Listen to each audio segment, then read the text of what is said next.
على آل سيدنا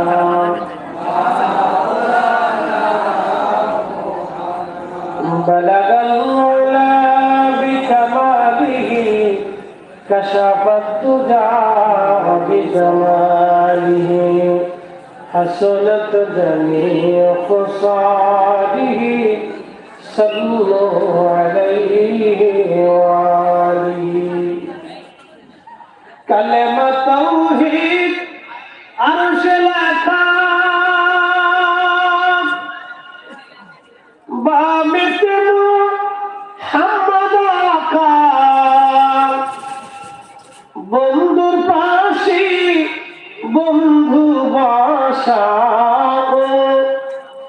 বন্ধুর পাশে বন্ধু বসা কালেমাতে আসে প্রমাণ বলগল বিকামালিহি কশফত দুজা বিজমালিহি হাসনাত জামিউ সালিহি সাল্লু আলাইহি ওয়া আলিহি।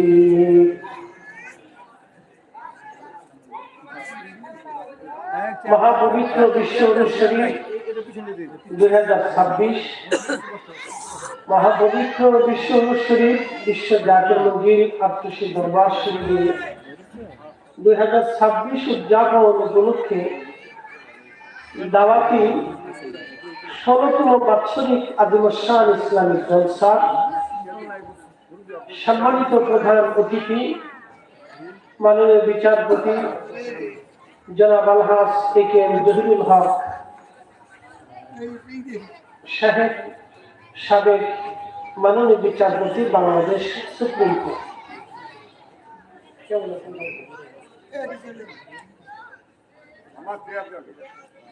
আজকের দিনে প্রধান মেহমান জনাব মোহাম্মদ শহীদুল ইসলাম টিটু সাহেব, সভাপতি ফতুল্লাহ থানা বিএনপি, বিশেষ মেহমান জনাব আলহাজ মাজহারুল আলম মিথুন সাহেব, যুগ্ম সম্পাদক ফতুল্লাহ থানা জাতীয়তাবাদী দল, হাজি ইঞ্জিনিয়ার আব্দুল বাসিত সরকার সাহেব, নারায়ণগঞ্জ জেলার সম্মানিত কর্মগুরুদের স্বেচ্ছাসেবক সদস্য, আজকের দিনে সম্মানিত অতিথিবৃন্দ, সম্মানিত সভাপতি, কেন্দ্রীয় নির্বাহী পরিষদের অন্যতম সদস্য বিশ্ব জাতীয় মঞ্জিল জনাব মোহাম্মদ মজিবুর রহমান মাজ ভাই, মাহফিল পরিচালনায় আলমগীর হোসেন এবং মোহাম্মদ কারামত আলী ভাই, বিশেষ বক্তা কারি মোহাম্মদ ইউসুফ সাহেব এবং কারি হাফেজ আব্দুল জলিল সাহেব এবং উপস্থিত ছোট ভাই জনাব হযরত মাওলানা মুফতি আবিদ হাসান বুলবুলি সাহেব ফরিদপুর, সকল সম্মানিত ওলামায়ে কেরাম উপস্থিত আছেন, আমাদের শ্রদ্ধাভাজন সকল সম্মানিত ওলামায়ে কেরাম, বিশেষ করে এই নারায়ণগঞ্জ জেলার এই অঞ্চলের সকল স্তরের আমার জাকেরা আমার শেখার হুজুর কেবলার রুহানি সন্তান, এলাকার গণ্যমান্য ব্যক্তি, সর্বস্তরের সম্মানিত মুরব্বী, কলিজার পুত্র যুবক, পর্দানিশী আমার সম্মানিতা মা বোনেরা, মাইকের আওয়াজ যতদূর পর্যন্ত যাচ্ছে আমি সকলকে মোবারকবাদ জানাই। শুকরিয়া করি সে মহান রবের আসমানে যিনি অনেক মানুষের ভিড়ে ঘর বাড়ি থেকে জুদা করে ফারক করে আল্লাহ তার বেহেশতের বাগানের ভিতরে আপনাকে এবং আমাকে আসার এবং বসার তৌফিক নসিব করে। সেই জন্য মালিকের আসমানে বুলন্দি আওয়াজে আমরা একসাথে শুকরিয়া আদায় করে বলি আলহামদুলিল্লাহ। সকালবেলা 10টার পরে 10:41 যে ভূমিকম্পটা হলো, এটা 5 মাত্রার ভূমিকম্প, 5 ক্লাস। স্থায়িত্ব 10 সেকেন্ড কি সর্বোচ্চ 20 সেকেন্ড, হ্যাঁ 26 সেকেন্ড। এই ভূমিকম্পের স্কেলটা যদি 8+ থাকতো এবং স্থায়িত্ব যদি 1 মিনিট থাকতো, তাহলে আজকের এই মাহফিল আমরা এখানে একত্রিত হতে। এত সময় বহু লাশ, বহু স্বজন হারা বেদনা, চিৎকার কান্নার আওয়াজে পুরা ঢাকার আশেপাশের 6 জেলা এবং প্রত্যেকটা শহর রক্তের বন্যায় ভেসে যায়। এত সময় সারা পৃথিবীর প্রত্যেকটা নিউজে, সারা পৃথিবীর প্রত্যেকটা দেশ থেকে মানুষ উদ্ধার করার জন্য জাহাজ, রণতরী, বিমান, সেনাবাহিনী তৈরি হয়ে যেত, কারণ বাংলাদেশের প্রশাসনের পক্ষে এত মানুষকে উদ্ধার করার কোন সিস্টেম নাই। বহির্বিশ্ব থেকে সাহায্য আমাদের দিকে ঝেঁকে আসছে, কিন্তু বলেন সাহায্য আসতে আসতে তত সময় আমাদের দেশের লক্ষ লক্ষ মানুষ মারা যায়। চিকিৎসা দেওয়ার মতো কোনো ব্যবস্থা আমাদের দেশে পর্যাপ্ত নেই। এত লক্ষ মানুষের রক্ত বন্যা বন্ধ করাটা আমাদের দেশের চিকিৎসা সেই সুবন্ধ ব্যবস্থা নেই, কারণ দেশের দামি দামি চিকিৎসকরা রাজধানীর ভিতরেই থাকে, তারা আহত হতো, তাদের চিকিৎসা কারা করে। বুঝতে পারতেছেন যে একটা মারাত্মক ট্র্যাজেডি বাংলাদেশে ঘটে দিল। সেই স্থান থেকে আল্লাহ আমাদেরকে বাঁচাইয়া দয়া করে আমাদেরকে আল্লাহ বেহেশতের বাগানে আসার সুযোগ করে দিলেন। এই জন্য আবারও শুকরিয়া আদায় করে বলি আলহামদুলিল্লাহ। এই দয়াটা কার? আল্লাহ। এই জন্য রাস্তাঘাটে যারা আছি, কাজ যদি হাতে না থাকে তাহলে সে বসে পড়ে, দাঁড়িয়ে না থেকে আমরা ভিতরে আসি, বসি এবং কথা শুনি। দূরে যারা আছেন, যেহেতু আমি প্রধান বক্তা হিসেবে একেবারে সকাল সকাল বসে গেছি, বুঝতে হবে আমরা বেশি রাতও করবো না, আবার আমি সহজেও ইনশাল্লাহ ছাড়বো না। চিন্তার কারণ নেই যে সকালে আসতে দিলে সকালে চলে যাবে তা না। আমি একবারে আজকে বিট টাইম ইনশাল্লাহ আপনাদেরকে দিব। আল্লাহ যেন তৌফিক দেয়, সকলে দোয়া করে বলে না আমিন। আমাদের মা বোনরা যারা আছেন তারাও নির্দিষ্ট স্থানে বসে পড়ে। আমাদের পীর ভাই যারা আছেন, তরিকতপন্থী যারা আছেন, আমি জানি এই এলাকার প্রত্যেক বাসা থেকে, প্রত্যেক বাড়ি থেকে, প্রত্যেক ঘর থেকে আপনারা এই মাহফিলের জন্য মহাব্বত রেখেছেন, সহযোগিতা করেছেন। সেই জন্য আপনাদেরকে আমি মোবারকবাদ জানাই। আপনাদের সবার জন্য ইনশাআল্লাহ আজকে দোয়া হবে। আমি মহাগ্রন্থ পবিত্র কোরআনুল কারীম থেকে আপনাদের সামনে আয়াতে কারীমা উপস্থাপন করেছি। আমি সেই বিষয়ের উপর আপনাদের সামনে উপস্থাপন করি। তবে আজকের যে ঘটনা বাংলাদেশে ঘটে গেছে, আমার জন্মগ্রহণের পর থেকে এই পর্যন্ত এই ধরনের সিচুয়েশনে আমি কখনো পড়িনি। আজকে আমি ফার্স্ট টাইম যখন বিল্ডিং কসকস করে শব্দ হলো, তখন আমার বুকের ভিতরে কামড় দিল। আমার স্ত্রী বলল যে ভূমিকম্প হচ্ছে। ওই অবস্থায় আমি ঘরের ভিতরে আমি খুতবা পড়তে পড়তে ঘুমিয়ে পড়ছিলাম। মানে হঠাৎ তন্দ্রা এসে যাওয়ার সাথে সাথে আবার এই ভূমিকম্প আসছে। আমার কাছে সকাল ঘুম থেকে ওঠার পর থেকে খুব খারাপ লাগতেছে, মানে অসুস্থতা, পেরেশানি লাগতেছে। তো যাই হোক, এই বাচ্চা সন্তান সহ নিয়ে ঘরের দরজা খুলে বিল্ডিং থেকে বেরিয়েছি। আমাদের ফ্ল্যাট থেকে আমি সবার আগে বেরিয়েছি বাচ্চা কাচ্চা সহ। কিন্তু দেখলাম যদি রব্বুল আলামিন ধাক্কা দেয় তো বাচ্চা কাচ্চা নিয়ে বের হওয়ার কোনো সুযোগ নাই। যেটা দেখলাম যদি ওই ধরনের সিচুয়েশন আছে তাহলে বের হওয়ার কোনো রাস্তা। তো প্রিয় উপস্থিতি, এই সিচুয়েশনটা ঢাকা শহর একদিন আসবে। এটা আজ থেকে 40 বছর আগে আমার পীর মুর্শিদ হুজুর কেবলান বলে গেছেন, বাবা ঢাকা শহরে প্রচন্ড ভূমিকম্প হবে এবং বহু বিল্ডিং ধসে পড়বে, বহু মানুষ ক্ষত হবে, শহরটা বিরান ভূমি হবে। এই কথা হুজুর কেবলা 40 বছর আগে বলেছে, কিন্তু তখন অনেকের বিশ্বাস করতে কষ্ট হয়েছে, কারণ তখন এত আধুনিক বিজ্ঞানের ব্যবস্থা ছিল। ঠিক এখন বিজ্ঞান যেভাবে গবেষণা করে বলতেছে, 40 বছর আগে একজন আল্লাহর ওলি তিনি আমাদেরকে সতর্ক করেছেন। দাদা ঠিক আছে, আপনি তো প্রবীণ একজন রোহানি সন্তান এখানে আছে, রসুল্লাহ থেকে শুরু করে এখানে অনেকেই আছেন যারা হুজুরকেবলা প্রবীণ মুনি, হুজুরকেবলার কাছ থেকে কথাগুলি ওনারা শুনেছেন। বহু বছর আগে একজন আল্লাহর ওলি তিনি শহর সম্পর্কে ভবিষ্যৎবাণী করেছিলেন যে শহরটা একসময় ভূমিকম্পে অনেক ক্ষতি হবে, অনেক বিল্ডিং ধসে পড়বে। কথাটা সত্য। আজকে বিজ্ঞান আপনাদেরকে শিখাচ্ছে যে আদতে এই শহরে একদিন ট্র্যাজেডি ঘটবে, বড় ধরনের ভূমিকম্পের সম্মুখীন ঢাকা হবে। কেন হবে এটা আপনাদেরকে আমি আমার ছোট্ট পরিসংখ্যান এবং জানা থেকে, বিজ্ঞানীদের গবেষণা থেকে বলতেছি। বাংলাদেশে একটা ছোট্ট দ্বীপ আছে, এই দ্বীপের নাম হচ্ছে সেন্ট মার্টিন।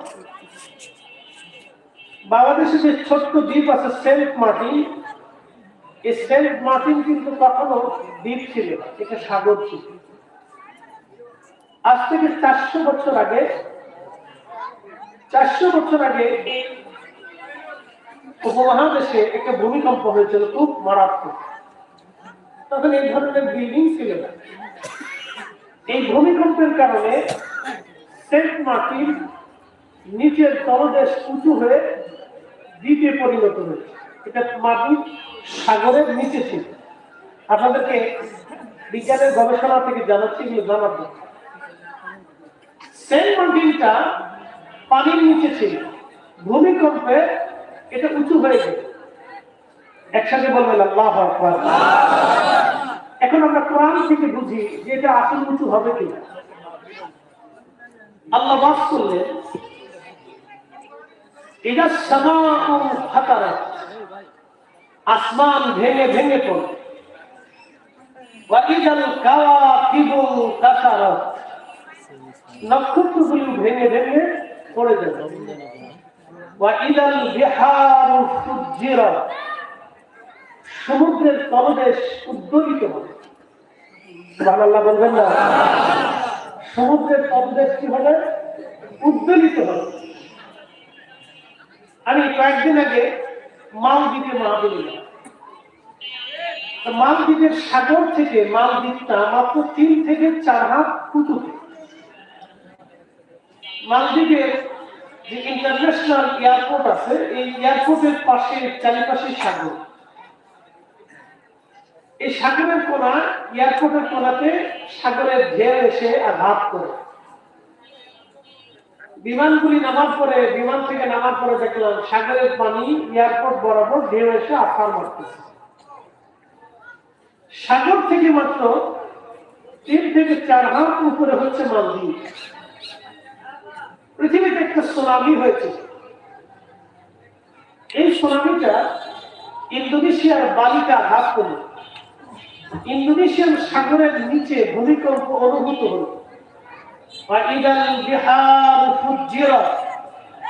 সাগরের তলদেশ উদ্বেলিত হয়ে গেল। সাগরের সমস্ত প্রাণীগুলি ইন্দোনেশিয়া, মালয়েশিয়া, ফিলিপাইন্স, ব্রুনাই, এরপরে থাইল্যান্ড, কম্বোডিয়া, এরপরে আপনার ভিয়েতনাম, চীন, এরপরে আপনার তাইওয়ান, আপনার মায়ানমার, বাংলাদেশ, ভারত, শ্রীলঙ্কা এবং মালদ্বীপ একসাথে আঘাত করল।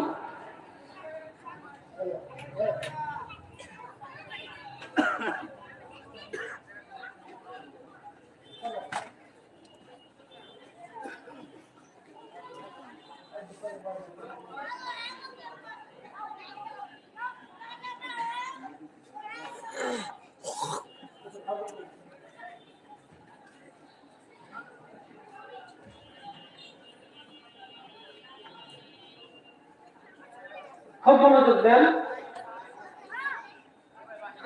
একসাথে ভূমিকম্পে সমস্ত পানিগুলি সাগরের উপকূলবর্তীতে আঘাত করে ১.৫ লক্ষ মানুষ মারা যায়। কত লক্ষ? ১.৫ লক্ষ সেই সুনামিতে মারা যায়। মালদ্বীপে যেখানে গেলাম সেই ট্রাজেডিটা তারা এখনো স্মরণ করে, সেখানে তাদের ৭০ জন মানুষ মারা যায়। একটু চিন্তা করেন, সেই সমুদ্রের উদ্গলিত যদি মালদ্বীপে আঘাত করতো তাহলে মালদ্বীপের লক্ষ লক্ষ মানুষ মারা যায়, একটা দেশ নিশ্চিন্ন হয়ে যায়। আল্লাহ বলেন ওয়াইদাল বিহার ফুজ্জিরাত, সাগরের তলদেশ উদ্বেলিত হবে। সেই সাগরের তলদেশের ভূমিকম্পে একটা দ্বীপের সৃষ্টি হবে, দ্বীপের নাম সেন্ট মার্টিন। ওখান থেকে বাংলাদেশের তলদেশের যে প্লেট আছে এই প্লেটটা ফাটা, এখনো ফাটা, এই প্লেটটা এখনো ফাটা। বাংলাদেশের যে কোনো সময় একটা বড় ধরনের ভূমিকম্প ট্রাজেডি আবার আসে, বিজ্ঞান বলতেছে অবশ্যই আসবে।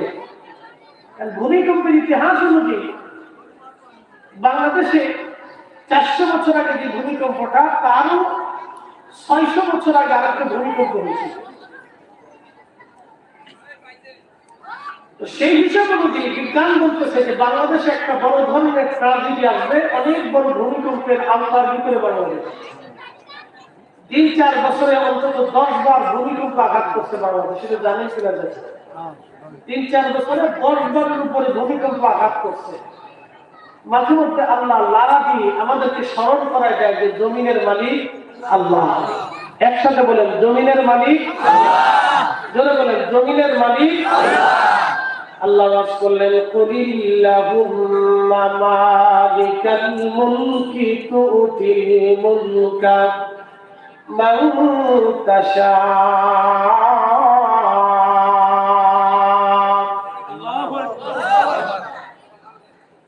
কুলিল্লাহুম্মা মালিকাল মুলকি তুতিল মুলকা মান তাশাউ ওয়া তানজিউল মুলকা মিম্মান তাশাউ। আল্লাহু আকবার। রব্বুল আলামিন কোরআনুল কারীমের ভিতরে বললেন যে হুজুর আপনি বান্দাদেরকে জানান, হুজুর বলে দেন জমিনের মালিক আমি আল্লাহ। সুবহানাল্লাহ বলেন। এই আসমানের মালিক আমি আল্লাহ, তামাম সৃষ্টির মালিক আমি আল্লাহ। আমি যাকে খুশি তাকে মালিকানা দেই, যার কাছ থেকে খুশি আমি আল্লাহ রাজত্ব ছিনায় নেই। সুবহানাল্লাহ বলেন না? জমিনের মালিক কে? আল্লাহ। আমাদের দেশে যারা জমি নিয়ে মানামানি করে, জমিনে অন্যদের ঠকায়, জাল জমিনের জাল কাগজ দিয়ে আরেকজনের টাকা হাতায় নেয়। একজনের জমি আরেকজনে বিক্রি করে দেয়, আরেকজনের জমি আরেকজন জোর করে দখল করে নেয়। এরা কারা? এরা কি বুঝে আমি জানি না। তারা কোন উদ্দেশ্যে এই কাজগুলি করে আমি তাও বুঝি না। তারা কতদিন এই জমি নিষ্ঠায়ী হবে আমি তাও জানি না। কত হাজার বছর তারা পৃথিবীতে বেঁচে থাকবে আমি তাও জানি না। কতদিন এই জমিনের মালিকানা তারা রাখবে আমি তাও জানি না। আজকের ভূমিকম্প থেকে তাদের বোঝা উচিত, যদি এই ভূমিকম্প হতো তাহলে এদেশের এখন লক্ষ লক্ষ ধনী ফকির মিসকিন হয়ে যেত। কথা বলে ঠিক না? যদি এই ভূমিকম্প হতো তাহলে এই শহরের কোটিপতিরা এখন ভিখারি হয়ে যেত। তাদের দেখার মতো কেউ ছিল না। ঠিক আছে, যদি আজকের এই ভূমিকম্প হতো 1 মিনিট স্থায়ী হতো, ওই মালিকের কসম করি, যে মালিকের জমিদার মালিক, ওই মালিকের কসম করি যে আসমানের মালিক, সেই মালিকের কসম করি যিনি হায়াত ও মৃত্যুর মালিক, সেই মালিকের কসম করি যে জীবন ও মৃত্যুর মালিক, তাহলে আজকের কোটিপতিরা ফকির মিসকিন হয়ে যেত। কবর দেওয়ার মতো কোন মানুষ থাকতো না। কবরে দেওয়ার মতো কোন মানুষ ছিল না। ইয়া রব্বি, এখান থেকে আমাদের শিক্ষা উচিত, বোঝা উচিত যে আমরা কেন এখন অন্যের জমি দখল করে রাখবো। কেন নিজের ভাইকে, নিজের বোনকে, নিজের আত্মীয়কে জমি বুঝাই দিতে চাই? প্রিয় উপস্থিতি হাজিরিন, খুব মনোযোগের সাথে শুনবেন। আল্লাহ রাব্বুল আলামিন বললেন, হুজুর আপনি উম্মতকে জানাই দেন, আপনি উম্মতকে জানান, আমি যাকে খুশি তাকে দুনিয়ার মালিক বানাই দে, যার কাছ থেকে খুশি আমি আল্লাহ মালিকানা ছিনাই নিয়ে যাই। আমি যাকে খুশি ইজ্জতওয়ালা বানাই, যার কাছ থেকে খুশি আমি রব ইজ্জত ছিনাই নিয়ে যাই। একসাথে বলেন তো সব কিছুর মালিককে। আল্লাহুম্মা সাল্লি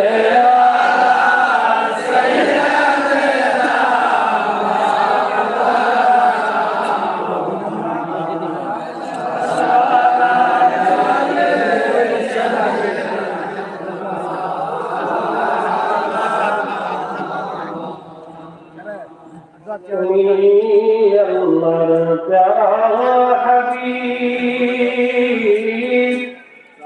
तुम्हार तुलना नहीं के हुआ, তোমার মতো আকাশ ভ্রমণ করেনি কোন পয়গম্বর। আল্লাহুম্মা সাল্লি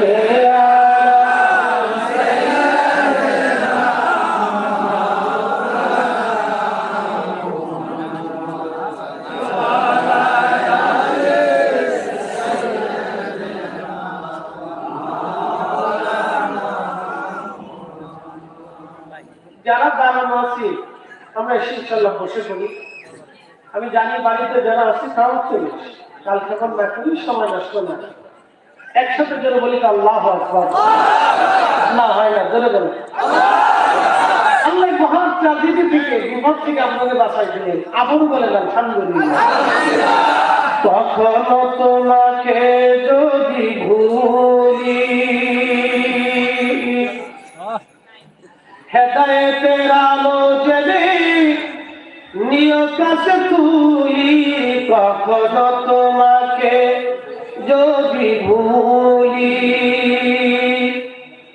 হেদায়েতের আলো জেলে নিয় কাছে তুলি, ঠাই দিও প্রিয়তম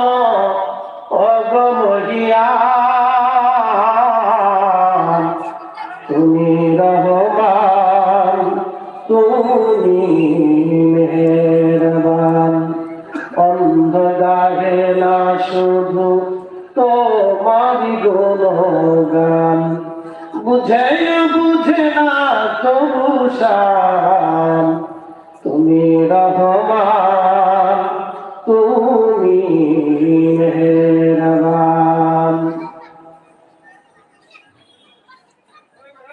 প্রিয় শরীফ বাদবাসী, ফতুল্লাহ মুসলমান খুবই মনোযোগের সাথে শুনে রাখেন। যে কথাগুলি বলছিলাম আমি ভাই আমার, রব্বুল আলামিন সমুদ্রের তলদেশ থেকে উদ্দোলিত করে দিবে, সমুদ্রের সমগ্র পানিগুলি জমিনের উপর আছাড় মারবে। পৃথিবীর কোন মানুষ পালানোর কোন রাস্তা খুঁজে পাবে না। সাগর আর মহাসাগর, তোমার দুনিয়া পাহাড় আর পর্বত পানির নিচে ডুবে যাবে, একাকার হয়ে যাবে সব। সব একাকার হয়ে যাবে, মিসমার হয়ে যাবে। রব্বুল আলামিন কুরআনুল কারীমের ভিতরে বলেন, আল কারিয়াতু মাল কারিয়াত ওয়া মা আদরাকা মাল কারিয়াত। নবীজি, আজকে যদি ভূমিকম্প আসার মাত্র, আজকে যদি ভূমিকম্প আসার মাত্র, তাহলে বলেন তো মানুষ বিক্ষিপ্ত ছোটাছুটি করতে থাকতো। এত সময় লাশ নিয়ে আহত নিহত, কে তাকে বাঁচবে, কে বাঁচবে না বাঁচবে, সবাই নিজের চিন্তায় পেরেশান হয়ে যেত, সবাই সন্তানের চিন্তায় পেরেশান হয়ে যাইত। কথা বলেন ঠিক কিনা?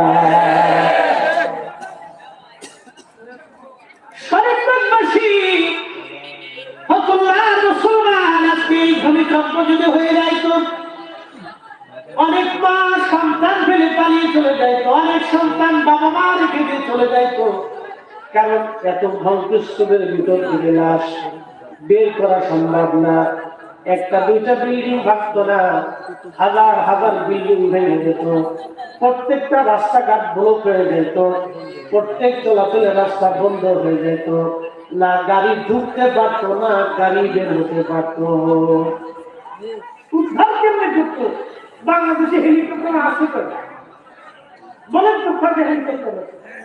100 হেলিকপ্টারই করে, তাও না। আমাদের এত ছোট একটা দেশ, এত আয় বাংলাদেশের, এত লক্ষ কোটি কোটি টাকা রেমিটেন্স বিদেশ থেকে পাঠায়, একটা হেলিকপ্টার উদ্ধার করবে কি দিয়া? কিভাবে উদ্ধার হবে? কোটি কোটি মানুষ বিপদগ্রস্ত।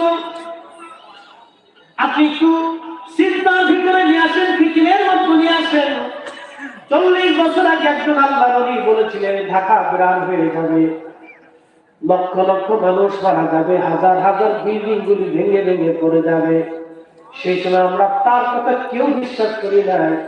আমরা ভেবেছিলাম হুজুর মনে হয় পাগলামি করতেছে, হুজুর মনে হয় মনের আবেগের খেয়ালের কথা বলতেছে। কিন্তু বিজ্ঞান বলতেছে না, অবশ্যই ঢাকা শহর আক্রান্ত হবে। বাংলাদেশের মাটির নিচে যে প্লেট আছে, প্লেটটা ফাটল সৃষ্টি হয়ে আছে, যে কোনো সময় একটা বড় ধরনের ট্র্যাজেডি আসবে। এই 2 বছরে বাংলাদেশে অন্তত 30 বারের উপর ভূমিকম্প হয়েছে। ছোট বড় কি 30 বারের উপরে 2 বছরে ভূমিকম্প হয়েছে। কেউ ঘুমের মধ্যে পাইছেন, কেউ রাতের আধারে পাইছেন। 2 স্কেল, 3 স্কেল, 4 স্কেল, এই 2-3 সেকেন্ডে ঝাঁকি দিয়ে চলে গেছে। কিন্তু আজকে তো সারা বাংলাদেশে একসাথে ঝাঁকি পাচ্ছে, যার কারণে সারা দেশের মানুষ বুঝতে পারছে না একটা ভূমিকম্প হয়েছে। সবার হৃদয়ের ভিতরে লাড়া দিয়েছে, ভূমিকম্প হয়েছে। মুসলমান, বাংলাদেশে ভূতত্ত্ব বিভাগ বিজ্ঞানীরা যারা ভূতত্ত্ব নিয়ে মাটি নিয়ে যারা গবেষণা করেন, তারা বিজ্ঞানীরা বলতেছেন তা যদি একটা ভয়াবহ ট্র্যাজেডি আসবে, এই ভয়াবহ ট্র্যাজেডির সূচনা হবে সিলেটের নিচ থেকে একেবারে সুনামগঞ্জের হাওরের নিচ হয়ে নরসিংদী দিয়ে বিরাট বড় একটা প্লেট আছে ফাটা, নরসিংদী থেকে সিলেট হয়ে ভৈরব দিয়ে একেবারে সিলেট হয়ে আপনার ওইদিকে ভারতের কি বলে, ভারতের যে রাজ্যগুলি আছে, ত্রিপুরা রাজ্য থেকে শুরু করে একেবারে ইন্ডিয়া নরসিংদী পর্যন্ত বিরাট বড় প্লেট ফাটা। যে কোনো সময় একটা ট্র্যাজেডি আসবে। এই ট্র্যাজেডিতে বাংলাদেশের লক্ষ লক্ষ মানুষ মারা যাবে। বিজ্ঞান বলেছে মিনিমাম 1 কোটি মানুষ আক্রান্ত হবে, প্রায় 1 কোটি মানুষের মতো মারা যাবে। বাংলাদেশের 18 কোটি মানুষের 14 কোটি মানুষ আক্রান্ত হবে। আমি বলিনি, গত বছরের পরিসংখ্যান থেকে বলছি, বাংলাদেশের 18 কোটি মানুষের 14 কোটি মানুষ ভূমিকম্পে সরাসরি আক্রান্ত হবে। 1 কোটি মানুষ 5 মিনিটে মারা যাবে। যদি 8+ ভূমিকম্প 1 মিনিট লাগাবে, আপনি বুঝতে পারতেছেন না যে কত বড় ট্র্যাজেডি বাংলাদেশে আসতে পারে। এটা 40 বছর আগে আমার প্রিয় মুর্শিদ বলছিলেন, তখন আমরা কি বিশ্বাস করি, তখন এটা আমাদের বিশ্বাস করতে অনেক কষ্ট হয়েছিল। আমরা ভাবছি যদি তোমার মনের আবেগে সদিচ্ছায় কোনো বক্তব্য তিনি পেশ করতেছেন, কিন্তু এখন দেখলাম না কথা সত্য। উনি আজকে দুনিয়াতে নাই, উনি আজ দুনিয়াতে নাই, কিন্তু 40 বছর আগে বলছে বাবা ঢাকা শহর একদিন বিরাম হয়ে যাবে, হাজার হাজার বিল্ডিং বাবা ভেঙে পড়বে, কত মানুষ মারা। প্রিয় উপস্থিতি হাজির, ভালো করে শুনে যাবেন। এই ভূমিকম্পগুলি আমরা তৈরি করিনি, রব্বুল আলামিন তৈরি করেছেন। কেন করেছেন? পৃথিবীর মানুষ মাঝে মধ্যে আল্লাহকে ভুলে যায়। কি কথা কর না কেন? কাকে ভুলে যায়? আল্লাহকে। না না জোরে বলেন কাকে? আল্লাহকে। আল্লাহকে ভুলে যায়। বাংলাদেশের যে পরিমাণে অন্যায় হয়, বাংলাদেশের যে পরিমাণে অন্যায় হয়, এইগুলো যদি মানুষের সামনে সৃষ্টি করে একবারে তুলে দেওয়া যাইতো, তাহলে মানুষ ঘৃণায় মুখ কিনে নিত। এত অন্যায় বাংলাদেশে হয়, এত অপরাধে বাংলাদেশে হয়, এত জিনা ব্যভিচার এই দেশের মধ্যে হয়, এত জিনা হয়, এত ব্যভিচার হয়, এত জুলুম হয়, এত অত্যাচার হয়। আমি জুলুমের জিনিসটি কিভাবে আপনাকে দিব? ছোট্ট করে একটা পরিসংখ্যান দিয়ে যায়। বাংলাদেশে যদি 1 কোটি বাবা থাকে, 1 কোটি মা থাকে, আবার বলি বাংলাদেশে যদি 1 কোটি বাবা এবং মা যদি 2 কোটি থাকে, 2 কোটি বাবা মার ভিতরে অন্তত মিনিমাম হলেও 1 কোটি বাবা মা সন্তান কর্তৃক নির্যাতিত হয়। 1 কোটি বাবা মা সন্তান কর্তৃক নির্যাতিত হয়। 1 কোটি বাবা মা সন্তান কর্তৃক নির্যাতিত হয়। পরোক্ষ প্রত্যক্ষ সন্তান কর্তৃক সে নির্যাতিত হয়। কোন বাবা মা বলতে পারে, কোন বাবা মা শরম লজ্জায় না বলে মুখ চাপিয়ে দাঁত দিয়ে জিহ্বা কামড় দিয়ে বসেছে, বলে কথা কম না কেন? বলে না, বলে না। 2 কোটি বাবা মা যদি থাকে তাহলে 1 কোটি বাবা মা সন্তান কর্তৃক নির্যাতিত হয়। যুবক আপনাকে বলতেছি, ভালো করে শুনে যাবেন। ভূমিকম্প তো আমার দেশেই হবে, অন্য কেন দেশে হবে? আমার দেশে হওয়াটাই তো স্বাভাবিক। কেন হবে? যে পরিমাণে অন্যায় হয়। আমাদের বাংলাদেশের প্রত্যেকটা খাবারের ভিতরে ভেজাল। কি কথা বল না কেন? এই ভেজাল কারা দেয়? মানুষে দেয়। কথা বল না, কারা দেয়? মানুষে দেয়। এই মানুষের ভিতরে আবার কিছু হাজিও আছে। কি কথা বল না কেন? এই মানুষের ভিতরে কিছু হাজি আছে। এই মানুষে আজকে আবার জুমার নামাজ পড়তে আছে। শয়তানে চিন্তা করে যে আমি শয়তান না ও শয়তান। শয়তানে চিন্তা করে যে আমি শয়তান না ও শয়তান। ও খাবারের ভিতরে বিষ মিশাইয়া মানুষকে কিনে কিনে হত্যা করিয়া তারপরে ও এসে নামাজ পড়ার জন্য। তা আমি যদি শয়তান হই তাহলে ও কি? কি কথা ঠিক আছে না ভাই? একজনে অন্যের জমি দখল করিয়া ওই টাকা দিয়ে সে হজে গেছে। হজে যাইয়া শয়তানকে পাথর মারতে গেছে। জমারাত থেকে রাত্রি যাপন করে কতজন পাথর লইয়া এরপরে শয়তানকে পাথর মারার জন্য গেছে। খুব ইচ্ছা আজকে শয়তানকে খাইছি, শয়তানকে আজকে পাথর মারিয়ে যাবো, জীবনে পাথর মারতে পারিনি, বহুত জ্বালান জ্বালাইছে, আজকে পাথর মার। তো শয়তানও দাঁড়ায় থাকে যে দেখি কোন হাজি আমার আজকে পাথর মারে, আমি একটু দেখে রাখবো, হাজি দিকে রাখবো, পাথর মারে। এজন্য হাজিরা কিন্তু খুব সাবধান। হজ করে আসার পরে শয়তান কিন্তু আপনার খুব কেলান লাগে, কারণ আপনি পাথর মেরে বুঝছেন। শয়তান খুব নিরীক্ষণ করে রাখে, এই হাজি আমার পাথর মারছে, এদিকে দর, এদিকে খালি স্বামী মারতে থাকবো। তো শয়তানও দাঁড়ায় থাকে যে দেখি আজকে আমাকে কে পাথর মারে। তো শয়তান দেখে যে এক হাজি এসে আমার পাথর মারার জন্য ও জমি মেরে দিয়ে ওই টাকা দিয়ে হাজি এসে। শয়তান দাঁড়ায় দাঁড়ায় হাসি, উড়ে শয়তান, তুই শয়তান এসো, আমি শয়তানকে পাথর মারার লেগে। বুঝতে পারছেন? এইরকম শয়তান ভাই আপনাদেরকে বুঝেই খুশি। ভূমিকম্প কেন হবে না বাবা? বুঝাচ্ছি কেন হবে। শোনে, যদি আল্লাহ রাসূল সিজদা করে জালাল আবু সিনাতে যদি কোনদিন মদিনাতে যান, ঠিকানা বলে দেই, মুআল্লিম আপনাকে নেবে না।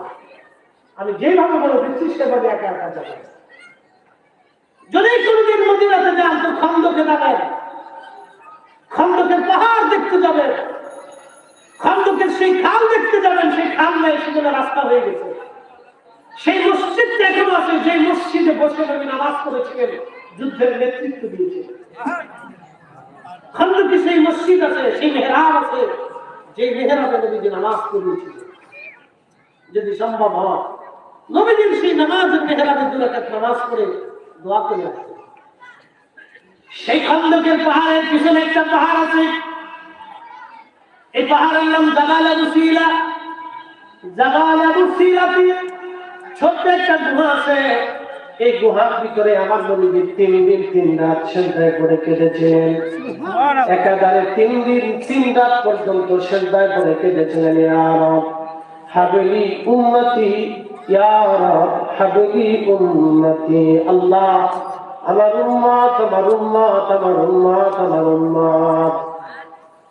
নবীজি দোয়া করলেন, রব্বুল আলামিন তুমি কওমের লূতকে সমূলে ধ্বংস করে দিয়েছো, নূহ আলাইহিস সালামের উম্মতকে ধ্বংস করে দিয়েছো, তুমি হযরত সামূদ আলাইহিস সালামের উম্মতকে ধ্বংস করে দিয়েছো, সাহাবা আলাইহিস সালামের বংশধরকে তুমি কওমকে ধ্বংস করে দিয়েছো। আল্লাহ যুগে যুগে বহু জাতিকে তুমি একেবারে মাটির সাথে ধসিয়ে দিয়েছো। ইয়া রাব, আপনি আমার উম্মতকে একেবারে ধ্বংস করে দিবেন না, আপনি ওয়াদা করে দেন। আল্লাহ দোয়া কবুল করে বলেন, হাবিব আপনার সাথে ওয়াদা করলাম আপনার উম্মতকে সমূলে ধ্বংস করে দেব না। যদি নবীজি দোয়া না করতেন, আল্লাহর কসম করে বলি আজকের ভূমিকম্পে বাংলাদেশ শেষ হয়ে যাইত। যদি রাহমাতুল আলামিন দোয়া না করতেন, তাহলে আজকের ভূমিকম্পে বাংলাদেশ শেষ হতো। মাহফিল করা তো দূরের কথা, রক্তের মিছিলে এত সময় রক্ত সবজি বুড়িগঙ্গার পানি কালা ময়লাযুক্ত ছিল, এত সময় এটা রক্তে রঞ্জিত হয়ে পানি জমাট বেঁধে দিয়েছে। ভাবতে পারতেছেন না যে কি পরিমাণে ট্রাফিক সৃষ্টি হতো যদি আর মাত্র 3 স্কেল লম্বা হতো। তাহলে বুড়িগঙ্গার পানি, তুরাগ পানি, ঢাকা শহরের ভিতরে যতগুলি খাল আর নালা ছিল, নদী ছিল, সব রক্তে রঞ্জিত হয়ে যেত। প্রত্যেক রাস্তার অলিগলি রক্তে রঞ্জিত হতো। এত সময় লাশের রক্তের দুর্গন্ধে নমস্কার যেত। লাশ উদ্ধার করা তো দূরের কথা, রক্তের দুর্গন্ধে মানুষ কাশি ভিড়তে পারত না। উদ্ধার কি করবে? দুই একজন আহত ওইভাবে রেখে দিয়ে মানুষ পালিয়ে চলে যেত। উদ্ধার করা তো দূরের কথা, চিন্তাও করতে পারত না। এত সময় রক্তের দুর্গন্ধে মানুষ পাগল করা হয়ে যেত।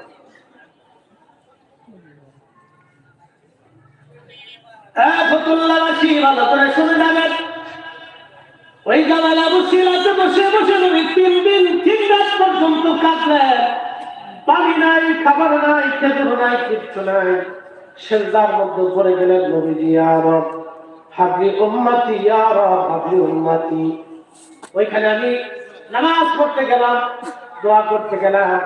আমি আর ফেলসুগঞ্জ চালিয়ার ভাইস প্রিন্সিপাল মহোদয় ছিলেন, সিলেটের বিশ্বনাথ চালিয়ার প্রিন্সিপাল মহোদয় ছিলেন। আমরা 3 জনে গেলাম ওইখানে। প্রিন্সিপাল সাহেব বলল, ফরিদি সাহেব আসেন, সুন্দর একটা জায়গা আপনাকে নিয়ে যায়। ওনার মেয়ের জামাতা মদিনা ইউনিভার্সিটিতে পড়াশোনা করতো, ওই ছেলেটা আমাদেরকে নিয়ে গেল। স্যার, আমার বয়ান ছিল, ছেলেটা বললো স্যার আসেন, আপনাকে সুন্দর একটা জায়গা দেখাবো, জীবনেও কোনোদিন আপনি দেখেন নাই। জামাল আবু সিরাতে ছেলেটা নিয়ে গেল মদিনা ইউনিভার্সিটিতে লেখাপড়া করে। মদিনা ইউনিভার্সিটিতে লেখাপড়া করে গাড়িতে করে খন্দক ঘুরাইয়া ওইখানে নিয়ে যাওয়ার পরে সেই জায়গাটা জীবনেও কোনোদিন যাই নাই। আমরা দোয়া করে নামলাম, আমাদের সময় দেখে আফগানি হাজিরা পাহাড় বেয়ে বেয়ে বেয়ে বেয়ে দৌড়ে দৌড়ে আসতেছে। সেদিন আমি দেখছিলাম যে আফগানিরা কিভাবে পাহাড় বইতে পারে। খন্দকের পাহাড় বাইরে দৌড়ে দৌড়ে, আমার থেকে বড় বড় পাঁচ দিয়ে ওটাই দিয়ে দৌড়ে দৌড়ে আসতেছে। বৃদ্ধ বৃদ্ধ হাজিরা পাহাড় থেকে দৌড়ে দৌড়ে, উপর থেকে পাখির মতো দেখা যাচ্ছে, মনে পাখি আসতেছে। আমি দাঁড়ায় দেখলাম, আমি বললাম প্রিন্সিপাল স্যার দেখছি না আপনারা কিভাবে পাহাড় বইতে পারে। ওরা দৌড়ে দৌড়ে যায়। যেমন আমি সিরাতে ওই গুহাতে এসে এরাও আসে দোয়া খেয়ে কান্নাকাটি করতেছে। সেদিন বুঝছিলাম যে আফগানিরা পাহাড় বইতে পারে। খুব মনোযোগ দিবেন, যদি আল্লাহ নবী দোয়া না করে যেতেন তাহলে আজকে আমাদের সামনে শেষ হতাম। শুধু দোয়ার কারণে মহাভূমিকম্প থেকে বেঁচে গেলাম আমরা, কিন্তু সেই নবীকে আমরা কিছু দিতে পারি নাই। কি দিলাম আমরা? আমরা উম্মত হয়েছি, কিছুই আমরা দিতে পারি নাই। আমরা কি দিয়েছি? শুধু নাফরমানি দিয়েছি। আমার নবী বললেন, আমার উম্মত কিয়ামতের আলামত শুনে নাও। 85টা আলামত কিয়ামতের আলামত সুবরাগবে, ছোট ছোট আলামত। 1 নম্বর ওয়ামাতুস সালাত, আমার উম্মত নামাজ ছেড়ে নিয়ে ফেলবে। বলে নামাজ কেমনে মারবে? নামাজ পড়বে কিন্তু সুদ খাবে, নামাজ পড়বে ঘুষ খাবে, নামাজ পড়বে অন্যায় করবে, নামাজ পড়বে মিথ্যা বলবে, নামাজ পড়বে চগলখড়ি করবে, নামাজ পড়বে অন্যের ক্ষতি করবে, নামাজ পড়বে গীবত করবে, নামাজ পড়বে শিকায়ত করবে, নামাজ পড়বে মালে ভেজাল দিবে, নামাজ পড়বে ফরমালিল্লাহ হিসাবে, নামাজ পড়বে মালে কম দিবে, নামাজ পড়বে মিথ্যা সাক্ষ্য দিবে। তার মানে নামাজির নামাজ হলো না। নামাজির নামাজ হলো না, আসল নামাজ আছে।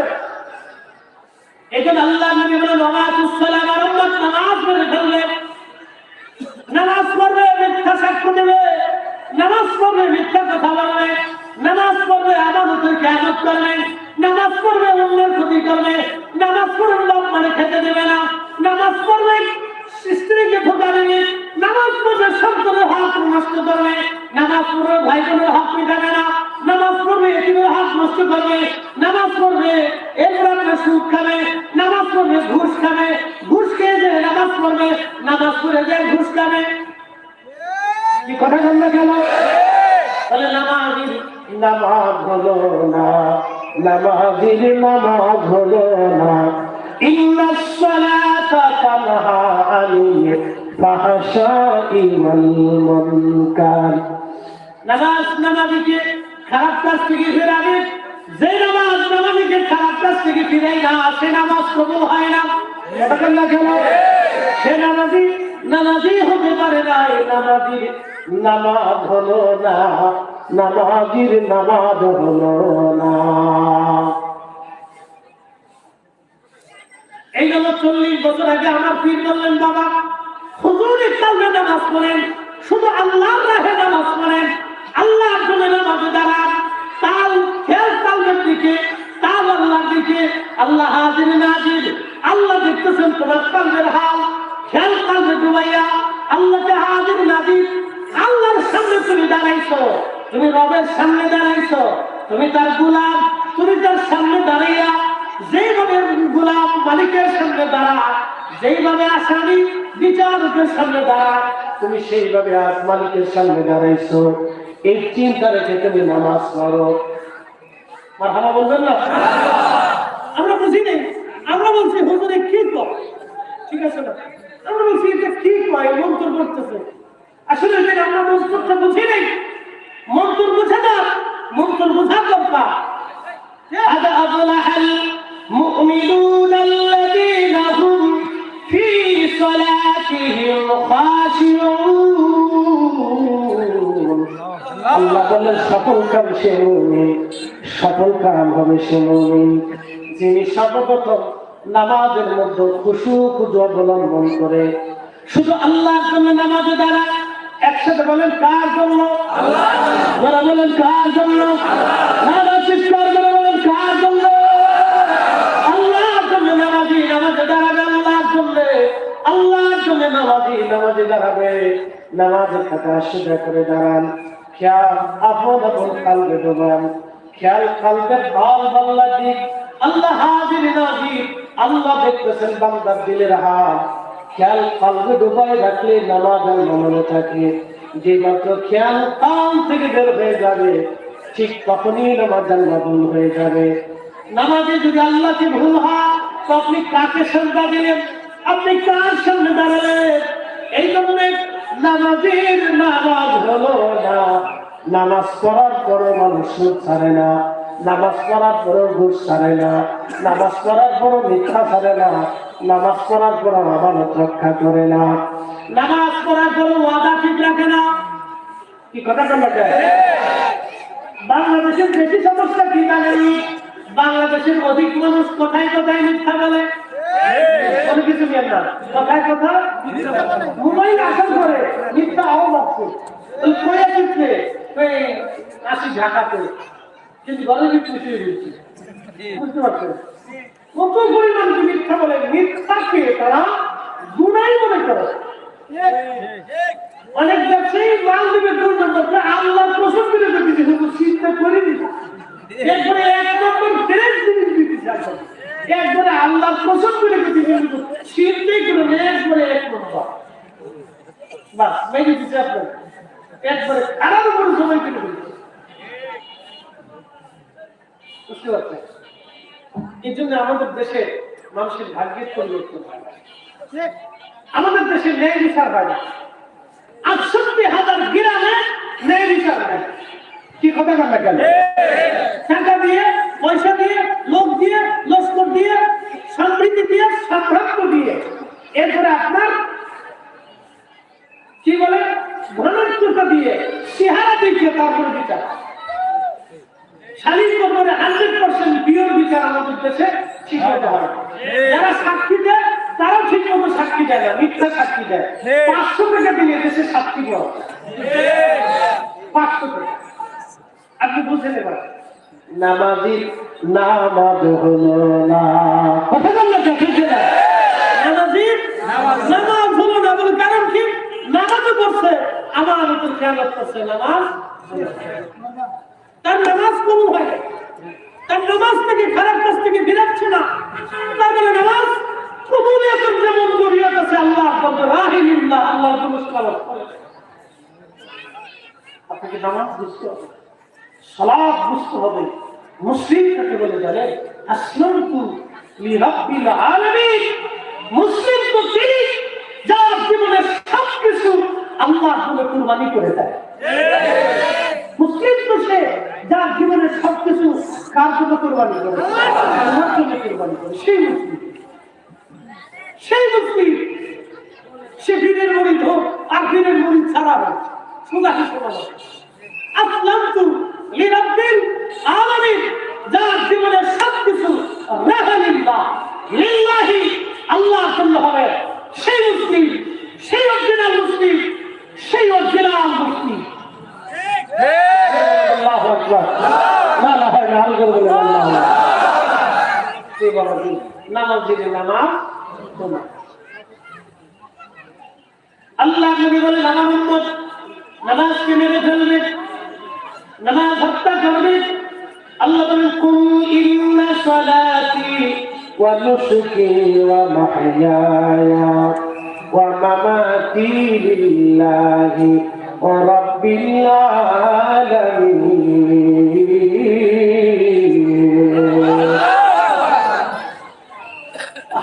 হুজুর আপনি বলে দেন সালাত আমি আল্লাহর জন্য, কুরবানি আমি আল্লাহর জন্য। আপনি আরো বলে দেন জিন্দেগি আমি আল্লাহর জন্য, মৃত্যুটাও আমি আল্লাহর জন্য। একসাথে বলেন কার জন্য? কার জন্য? কার জন্য? আমরা এখানে আসছি কার জন্য? মাহফিল দিলাম কার জন্য? আমরা আমার পীর মুর্শিদের কাছে যাই কার জন্য? আল্লাহর জন্য। এতে কোনো সন্দেহ নাই, কথা বলেন ঠিক কিনা? লা ইলাহা ইল্লাল্লাহ, লা ইলাহা ইল্লাল্লাহ, লা ইলাহা ইল্লাল্লাহ, লা ইলাহা ইল্লাল্লাহ। হাসবি রাব্বি জাল্লাল্লাহ।